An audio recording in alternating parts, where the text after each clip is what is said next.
তো এখানে makeup complete হয়ে গেছে, এবার পাখা দিয়ে একটু শুকিয়ে নিচ্ছে মেকআপটা। তো এতক্ষণ তোমরা যে মেকআপটা দেখলে না, এটা কিন্তু ওয়াটারপ্রুফ মেকআপ। দেখো জল স্প্রে করলো, এদিকে টিস্যু দিয়ে মুছছে, বাট উঠছে না। কিন্তু তোমরাও এই মেকআপটা বাড়িতে বসে মানে ট্রাই করতে পারো, তাহলে তোমাদেরও অনেক সুবিধা হয়। যেহেতু গরম পড়ে গেছে না, আমরা অনেকটা ঘেমে যাই, তো এই মেকআপটা কিন্তু অনেকক্ষণ স্টে করে।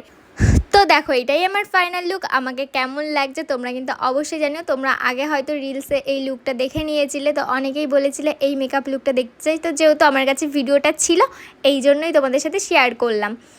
তোমরাও কিন্তু ঘরে বসে এই মেকআপটা ট্রাই করতে পারো, তাহলেই তোমরা বুঝতে পারবে মেকআপটা সত্যি মানে গরমকালে খুব কম ঘামে, আর তেমন তো ওয়াটারপ্রুফ তোমার তো দেখিয়েই দিল। আর এই ড্রেসটা দেখছো না, এই ড্রেসটা কিন্তু আমার বার্থডে ড্রেস। 2 বছর হয়ে গেছে, 2 বছর আগে আমার একবার বার্থডে করেছিলাম, তো সেইবার নিয়েছিলাম। বাট এইসব ড্রেসগুলো তো পরাই হয়, কিন্তু এই নিচে যেই মিডিটা এর সাথে যে ব্লাউজটা পরেছি, এই ব্লাউজটা কিন্তু এর সাথে ছিল না, এর সাথে ছিল অন্য একটা টপ টাইপের, বাট ওটা পরা হয়নি, এটা পরেছিলাম। তো যাই হোক, আজকে আমাকে কেমন লাগছে অবশ্যই জানিও। তো চলো আজকের জন্য টাটা।